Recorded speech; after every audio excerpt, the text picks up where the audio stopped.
Welcome to the Emerging Minds Families Podcast. Hi, I'm Alicia Ranford, and you're listening to an Emerging Minds Families podcast. As parents and caregivers, we know that children can experience a really wide range of big feelings throughout their daily lives. It can be a roller coaster for them and you as you both navigate the tears and tantrums coupled with the joy and laughter. There are so many emotions as children grow and experience all the new things that go on around them, and it can be difficult to know how to help children manage these feelings. Today we're talking to Ben Rogers. He's a dad and occupational therapist who throughout his career has spent much time looking at emotions and really helping children and parents to manage them in a healthy way. Welcome, Ben. It's great to have you here with us today. Thanks for having me. Ben, why is it important we consider our children's emotions?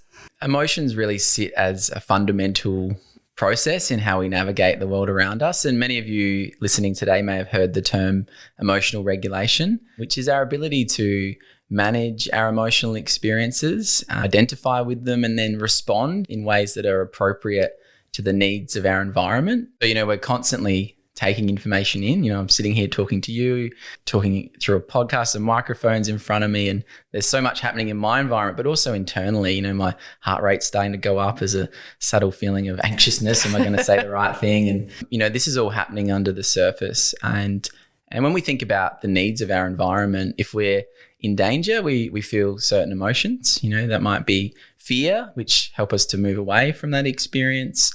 If we feel safe and engaged, we may feel emotions like happiness and relaxation that, encourage us to move towards an experience. So all of these responses are important as we evaluate and assess our surroundings. And I think we notice emotions the most when they aren't quite aligned to what we might expect in a situation. And when someone has difficulty regulating those emotions. And I think about when I got home from work the other night and I could hear my 3-year-old kicking and screaming on the floor in the lounge room. And when I went to investigate what was happening, he was having a humongous meltdown because he wanted chicken drumsticks for dinner, and, we were having tuna rice that night. And I think this is a really good example of, at its core is emotions that help drive our behaviors, but really importantly for children, they help to communicate what their needs and desires are. And it is a complex process, but looking forward to discussing with you today. Yes, and I think as a parent myself, it's one of the things you remember most about your children when they were young is the times when they couldn't manage those emotions and things went quite pear-shaped. So do you think it's important that as parents we think about our children's emotions right from an early age? Yeah, absolutely. If we think about emotions at their core communicating certain needs, and even in utero, an infant is communicating with their mum about what the external environment is like. And as they move into the world around them, they're feeling certain things that allow them to communicate, whether that's through crying. And we try and tune into those needs. I think as a dad, there were 3 things that I was told that I need to try and tune into at the start. Is it food? Are they hungry? Do the nappy change? Do they need sleep? But actually there's a lot of complexity that sits in terms of attuning to those needs. So the tennis match begins where, the infant or child will hit some cues over to you, and, you try and read those cues and hit it back. And as that happens over time, an attachment, a connection is strengthened, and really that lays a foundation for how that person, that the child grows into navigating the world around them. And, on top of that tennis match that we're constantly playing is, our kids are really tuning into how we're feeling in each and every moment. And this idea of co-regulation is really fundamental, particularly early in life and when our kids are really relying on us to have their needs met. But as they grow, co-regulation becomes this foundation in helping them to make sense of the world around them through us, as well as that, naturally they're sponges and feel what we're feeling in each and every moment. And so is that what you mean by co-regulation, that children feed off the emotions of their parents and vice versa? Yeah, there's this flow effect, isn't there, where your facial expressions, your tone of voice, your body posture, the words that you're using, even your heart rate and how that feels, for an infant that's lying on, its parent's chest. And, all of that is communicating to that infant about what the world around them is like. And when we're aware of that as adults, we can't stop the experiences we're feeling, but when we're aware of that process of this flow of energy between us and our kids, it allows us to build awareness of how we can help them understand their environment around them. I think that's a really great point, and I'd love to touch more on that shortly. But I wanted to start with asking, fundamentally, why do you think children find it difficult to regulate their emotions? Yeah, children take time to develop the skills and internal resources to regulate and manage their emotions. I feel like as an adult, I'm still learning how to manage my own emotions, and you step into the shoes of a child whose brain is still developing, particularly their language. If we're thinking about, when that receptive language starts and then we get more ability to express ourselves, that comes through the toddler years. And even being able to problem solve kind of comes and supports how we manage and explore our own emotions. So you add on top of that, the physiology of a child is still developing, how the body's talking to itself, and our own internal thresholds for certain things, and even exposure to experiences. I think of my 1-year-old, I was watching her eat kiwi fruit the other day, and I could see in her facial expression when she put this tart kind of kiwi fruit into her mouth, the facial expression of disgust, really came out through her. And that felt like the first time I'd seen that experience. So there's so much that's happening for kids as they grow and develop. And, coming back to the idea of co-regulation, if we're there along the journey to support them through that, to name that experience, to be with them and let them ride the waves. We often think of emotions, particularly at the pointy ends, as being stuff we need to avoid. And in fact, they're really good opportunities to help build the knowledge and internal sense through the body of what it feels like. So I heard you mention the body in relation to emotions. Can you tell me a little bit more about that?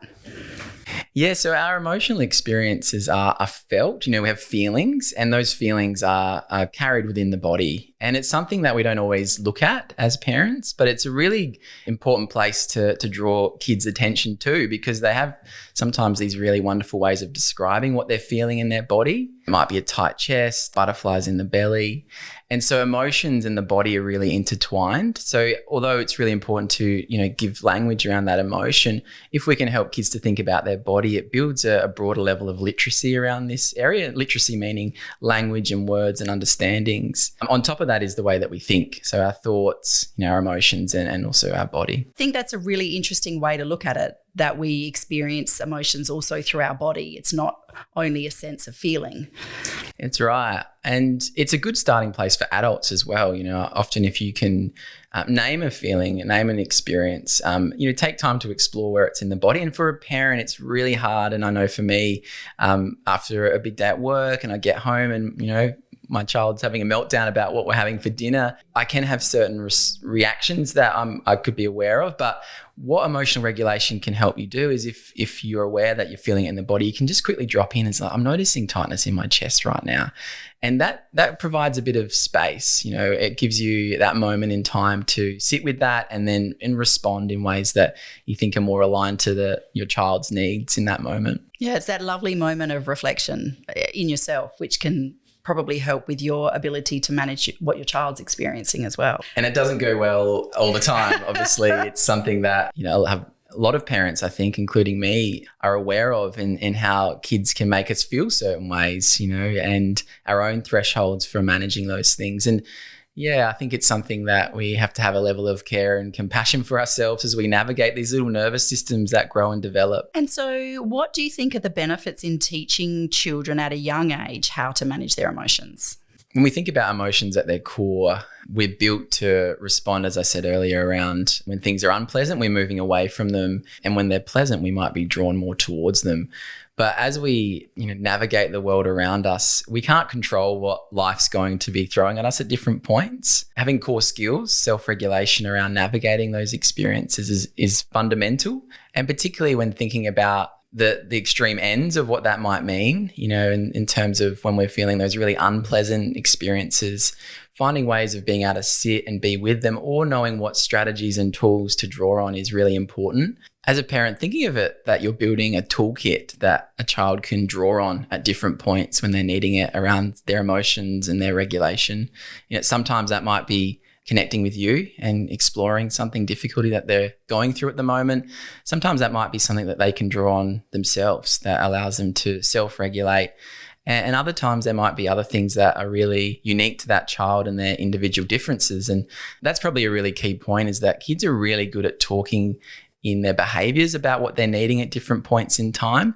And so adults, as best we can, if we can tune into those, it can really help us to support and walk alongside those kids through their emotional regulation journey. And I really like that thought that you're building a toolkit for your children to utilise in the future as they grow and become young people and then into early adulthood, to manage situations that they come across in a more emotionally stable way. Absolutely. And I think fundamental to all of this is the relationship that we build with our kids, and, not underestimating the importance of that proactive connection that we do naturally with our kids. So, one-to-one time, quality time. One of the things that I'm really conscious of if I've come home from a busy day at work is I might be caught in my head and thinking about different things. And my kids are so grounding for me. And just getting on the floor and following their lead in play is really a great opportunity to explore different emotions in their play, different things that might come up for them. So just by getting on the floor and building that connection is a really practical way in which you can start to build that toolkit together. Ben, what do you think are some of the main things that impact a child's ability to regulate their emotions? Yeah, there's some underlying things that impact how a child might feel. And I think about my kids. Sometimes they wake up in the morning and I think, we're going to have a tricky day today. And if you take a step back for a moment and think about some things that impact the body and how we're feeling, our physiology, thinking about sleep being a really fundamental part of how we feel in terms of our regulation, how we're managing and navigating our emotional experiences through the day. Yeah, my family definitely have moments of being hangry where, food and nutrition really sit underneath how we're feeling as well. For some kids, they have difficulty processing sensory information as well. But really a key thing to make mention of is, what's happening in the family context at this point in time. Is there any family stress that's sitting underneath the child's experiences and emotions? Another thing to make mention of is when things are new and unpredictable, naturally the body and nervous system become more heightened. I remember we moved house recently and I spent the first week being hypervigilant, not sleeping well because it was a new environment, and that made me feel that way. And my kids were like that for a lot longer. So it's just having awareness of things in the body, things around our relationships in the family context, as well as thinking about the environment and how that might make a child be feeling at any point in time. And when thinking about feelings, we often see behaviors, and it's quite easy to get caught up in what you see in that moment. I think the challenging thing that I find, and I know a lot of other parents do, is taking a step back in those moments and holding that broader lens about what might be impacting that child in that moment, but also what might they be communicating to me in that moment. And that lens can provide a level of compassion in how you think about supporting them in those moments.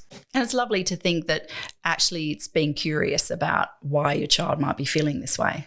And I guess that lends me into asking, what is the parent's role in supporting this emotional regulation in their children? A really important thing that I've made mention to is this idea of co-regulation and just being aware of your own emotions and what might be flowing through you to your kids. And, thinking about those emotions that you meet in the moment and validating those experiences as best you can, and helping your kids to know that it's okay to be feeling that at each and every moment that they're feeling it.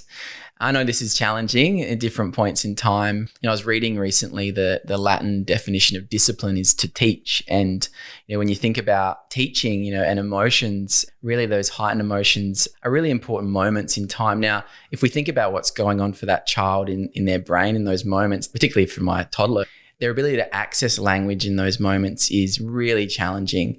And so when we're in those really heightened emotions, as best we can, if we can provide empathy, sit with that child, validate their experiences, that can be really helpful. But when they're feeling calm, is there ways in which we can help them to understand what they've just experienced and make meaning of that experience as well. And this does change through the ages as well. As the child gets older, you can have more complex conversations around these things. And I think about how much kids look at their parents or caregivers for being a lead in how to manage all sorts of different situations. How can parents model good emotional regulation for their children to really learn from during their own stressful times?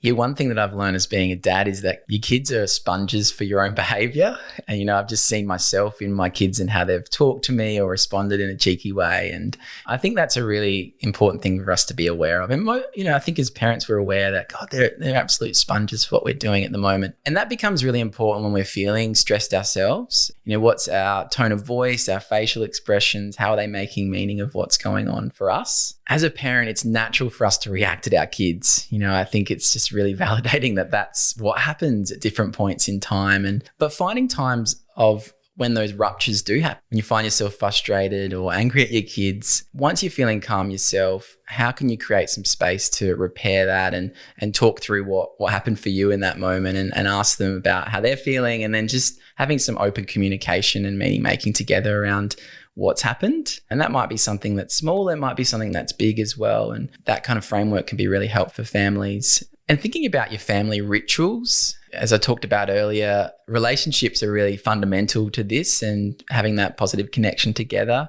I was finding that after a stressful day, I'd come home and I'd notice the tension in my chest. I would notice how my kids were kind of reading into that a little bit. And we've decided to do a dance party. If any of us have had a tricky day, my 3-year-old had a tricky day at childcare the other day. So we had a dance party in the lounge room where we chose, all our different music. Catboy was played on repeat basically. Oh, I love that. So, there's different ways that you can tune in for your own family rituals that, can help you to support your kids. The final thing to make mention of is listening to your kids and listening with what you see and what you hear, observing what they're trying to communicate to you through what they're, how they're behaving or even what they're saying. And I think I've never met a parent who hasn't really struggled at some time or another to help their child manage a really emotional outburst or 3. And so what are some really practical things parents can do to help a child who is struggling to manage those really big feelings, say, of frustration and anger that generally happen when you're in the aisle of a supermarket? Oh, the supermarket. The dreaded supermarket. You can hear families across the country shivering when you hear that. And I would be one of them, yes. Yeah. Well, there's so much to this. I think probably the first thing is about when the early stages of an emotion that a child might be feeling and how proactively we can support a child to navigate those. So sometimes just by naming that, I can see you're looking really frustrated, or I know that you're really, wanting to go down the chip aisle today. And then just, in those early stages, you might just sit with that with them and just by naming it, or it might open a dialogue where you talk about it with your child and do some problem solving. So remember, in those early stages, the body's calm, the brain's connected to more language. Picture my 3-year-old obviously in this context. And then, then we move into more the heightened end of what a child might be experiencing. And in those moments, using empathy and validating what they're feeling is really important, and sitting with them during it, just writing that out together can be really helpful. But it's not always that easy. And setting clear rules and boundaries are really important as well in proactively supporting emotions. It's this predictability and natural consequences that can provide a really important scaffolding for children when navigating things like the supermarket. And this can be a challenge at times. I know definitely it is for me, where you set those boundaries and follow those through. So, for instance, what a child can and can't have from the supermarket shelf, and you're setting these expectations. But what you're often met with is you're met with your child's own emotions as part of this. And this can be anything from frustration, anger, disappointment, to a full-blown body meltdown on the floor. And this can be really triggering for us as parents in a public place. And again, as best you can during those times, try and ride the wave of emotions with your child. And you can still name the boundary, but also acknowledge the natural disappointment or frustration they're experiencing. For instance, we won't be taking any chips home with us today, and I know you're frustrated. Let's see what else we can choose together from our shopping list. Yeah, I think a really practical thing that, you might want to try, for those that are listening today, might want to try at home is just playing with your kids, and just taking time. It could be 5 minutes, it could be 10 minutes, it could be 1 minute.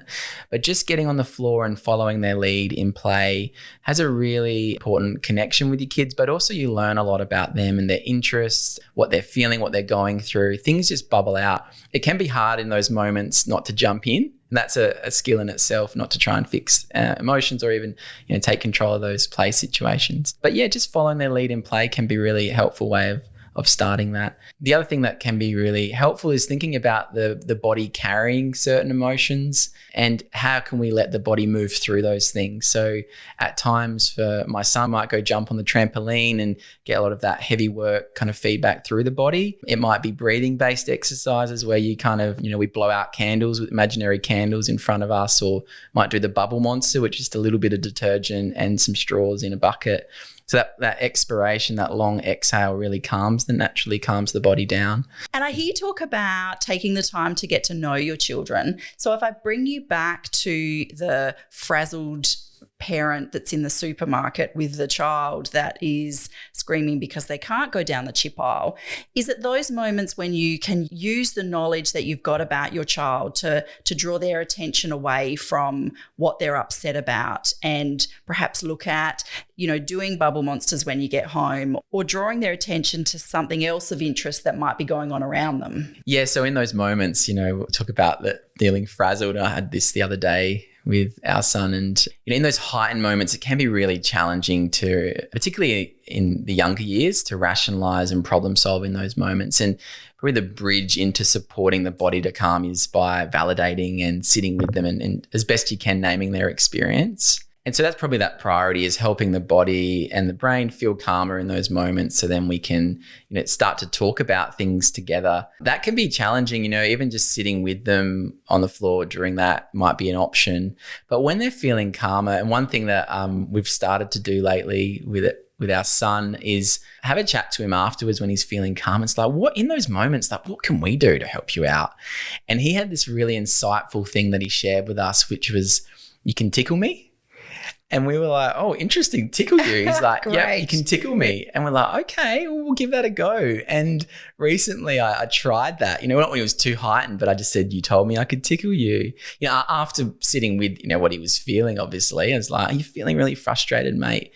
Is this a chance to give you a tickle? And his eyes kind of lit up a little bit. He kind of calmed down. And humor is a really nice way for him, and as I engage with him, but it's really unique to your kids. So having those conversations when they have that language is helpful, but also just watching what are they into, what might they like. Some kids might want the role of pushing the trolley. That's a really good heavy work kind of feedback to the body, which can be calming as well.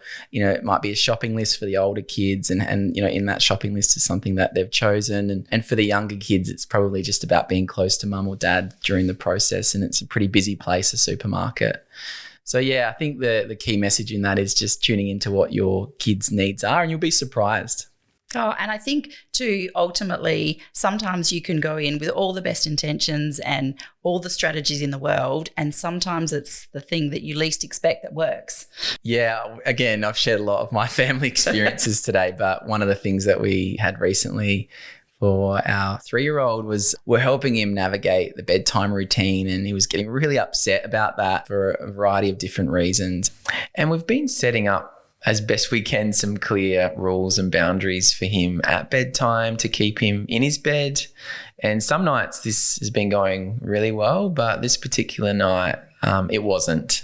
And we realized along that journey through the evening that he was really scared and he was exhausted. He was overtired, and both my wife and I had tag team going in and out and supporting him in different ways, to the point where I was pretty exhausted and I was like, what's it going to take? What can we do to support you right now, mate?